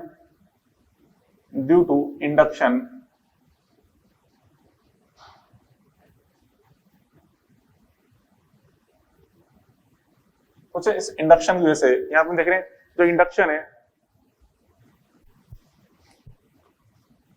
induction due to induction, तो यहाँ पे हम देख रहे हैं ड्यू टू इंडक्शन इफेक्ट। तो यहाँ पे इंडक्शन की वजह से क्या हो रहा है, यहाँ पे देखिए ड्यू टू इंडक्शन इफेक्ट, इसमें फोर्स बिटवीन, समझना क्या कह रहा हूं मैं, due to induction force between पहले हम देखिए plate and A, plate and A. तो जो प्लेट एंड ए में जो फोर्स एक्ट होगा, कैसा फोर्स एक्ट होगा, समझना बात को ध्यान से। प्लेट एंड ए, ये प्लेट का पॉजिटिव चार्ज है और यहाँ पे ए, देखिए ए का जो यहाँ पे अपोजिट चार्ज है नेगेटिव चार्ज, वो इस प्लस के ज्यादा नियर है, ठीक है। इस प्लेट के और ए को देखिए, बी को भूल जाओ, अभी प्लेट एंड ए को देखो तो यहाँ प्लस इसके ज्यादा नियर कौन है, negative charge means unlike charge ज्यादा नियर है, तो इसलिए यहाँ पे नेट फोर्स कैसा है बच्चों, अट्रैक्शन। प्लेट एंड ए में कौन सा फोर्स लग गया, अट्रैक्शन, ठीक है, अट्रैक्शन। ऐसे प्लेट एंड बी देखें, प्लेट एंड बी, तो जो प्लेट एंड बी में कौन सा फोर्स है, देखिए ए को भूल जाओ, है ही नहीं ए यहाँ पे, केवल प्लेट एंड बी को देखो, ये पॉजिटिव चार्ज, इसके नियर यहाँ पे कौन सा चार्ज है, नेगेटिव चार्ज ज्यादा नियर है, ठीक है। तो इसलिए यहाँ पे कौन सा फोर्स है, भी अट्रैक्शन, अट्रैक्शन। ऐसे बच्चों यहाँ पे हम देखें प्लेट एंड, अब यहाँ देखें बिटवीन ए एंड बी, देखें ए एंड बी, अब प्लेट को भूल जाओ, केवल ए एंड बी को देखो, ए एंड बी। तो ए एंड बी को हम देखें यहाँ पे ए का यहाँ पे प्लस चार्ज और बी का माइनस चार्ज, ये अपोजिट चार्ज जो है वो ज्यादा क्लोज है, तो इसलिए इफेक्टिव जो फोर्स है, नेट फोर्स कैसा लगेगा, अट्रैक्शन। तो यहाँ पे ए एंड बी में कौन सा फोर्स लग रहा है, अट्रैक्शन फोर्स यहाँ पे एक्ट हो रहा है, ठीक है, अट्रैक्शन। तो इस तरह अपन समझ सकते हैं यहाँ पे एग्जांपल, ठीक है, ऑफ इंडक्शन। चलो और समझाऊंगा आपको, उसमें एक चीज देखें, और जो इंडक्शन इफेक्ट है, इंडक्शन ये कभी पार्टिकल पैक्ट नहीं होता, ठीक है, पार्टिकल मतलब very tiny particle, tiny point charge है, तो जो इस पे इंडक्शन इफेक्ट अप्लाई नहीं होगा, कोई पॉइंट पार्टिकल है, पॉइंट मास है, इस पे इंडक्शन इफेक्ट नहीं होगा, क्यों, कि पॉइंट का मतलब वेरी थिन पार्टिकल, उसमें चार्ज की शिफ्टिंग अपन शो ही नहीं करेंगे, क्योंकि जगह ही नहीं, बिल्कुल बारीक सा चार्ज है।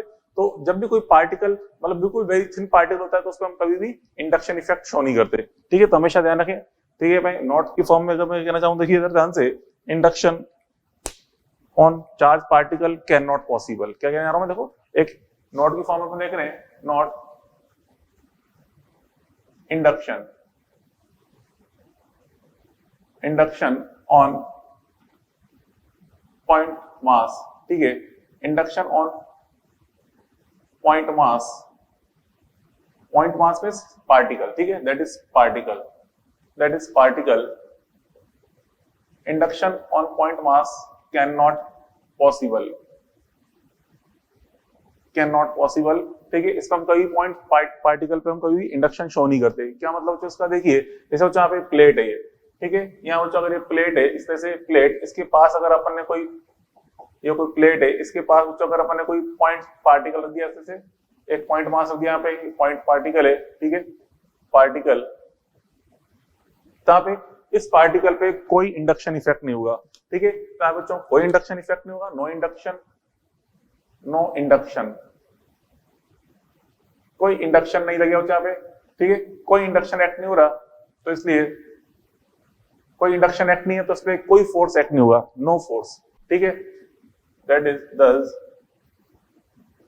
नॉट एनी फोर्स, ठीक है, not attraction, not attraction by, thus not attraction by plate, ठीक है, प्लेट से अट्रैक्शन नहीं होगा, कोई इंडक्शन नहीं है तो प्लेट से अट्रैक्शन भी नहीं होगा, not attraction by plate means charge particle attract ही नहीं होगा प्लेट की तरफ। हाँ, अगर यहाँ पे पार्टिकल की कोई बॉडी थी तो बॉडी तो अट्रैक्ट हो रही है प्लेट की तरफ, बट पार्टिकल अट्रैक्ट नहीं होगा, ये अपन देख लिया, ठीक है। बट बच्चों देखिए यहाँ पे हम बात करें पार्टिकल, पार्टिकल तो ऑब्जेक्ट पे इंडक्शन कर सकता है, बट ऑब्जेक्ट पार्टिकल पे इंडक्शन नहीं कर सकता, ठीक है। बट हम कहते हैं but induction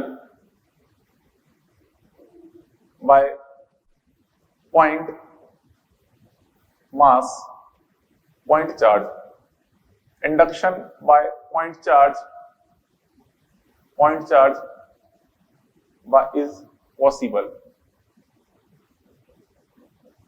induction by point charge is possible, मतलब क्या इस लाइन का मतलब, जैसे बच्चों यहाँ पे चार्ज है, पॉइंट चार्ज, ये कोई चार्ज है, इस पे चार्ज है प्लस जो plus Q, plus Q charge है, ठीक है, ये पार्टिकल की फॉर्म में चार्ज है, पॉइंट चार्ज, ठीक है, और यहाँ बच्चों इस तरह से प्लेट है, ये एक न्यूट्रल प्लेट है, कंडक्टिंग प्लेट, इस तरह से, ठीक है। अब यहाँ पे इसमें इस पॉइंट चार्ज की वजह से इस पर तो इंडक्शन आएगा, इसे ये प्लस है तो यहाँ इधर आएगा माइनस, ठीक है, इधर आएगा प्लस, ठीक है, ये अपन दिखा दिया इंडक्शन इफेक्ट, ठीक है। तो इंडक्शन इफेक्ट अपन दिखा दिया, इंडक्शन इफेक्ट की वजह से आप देखें, ठीक है, इंडक्शन इफेक्ट, तो इस इंडक्शन इफेक्ट की वजह से इस पे फोर्स एक्ट होगा, ठीक है। कैसे लगेगा बच्चों फोर्स, दोनों की दोनों पार्टिकल एक दूसरे को अट्रैक्ट करेंगे और दोनों ऑब्जेक्ट की वजह से पॉजिटिव चार्ज है, इस पे ये नेगेटिव चार्ज ज्यादा क्लोज है, इसलिए कौन सा फोर्स लगेगा, अट्रैक्शन, ठीक है। तो एक दूसरे में अट्रैक्शन फोर्स एक्ट होगा यहाँ पे। बट अगर बॉडी चार्ज थी और पार्टिकल न्यूट्रल था तो उसमें कोई इंडक्शन एक्ट नहीं हुआ, ठीक है। तो ये चीज अपन देखिए यहाँ पे मेथड्स ऑफ चार्जिंग के अंदर नोट कर लीजिए इसको, ठीक है। तो ये अपन ने यहाँ पे तीनों मेथड्स पढ़ लिए, इंडक्शन, कंडक्शन एंड फ्रिक्शन, ठीक है। तो कल बच्चों आगे और पढ़ेंगे, इसमें इंडक्शन पे एक दो क्वेश्चन और समझाऊंगा आपको, ठीक है। फिर आगे और नेक्स्ट पार्ट टॉपिक को अपन कंटिन्यू करेंगे। चलो फिर आज के लिए इतना बहुत है, कल मिलते हैं, ओके, गुड बाय।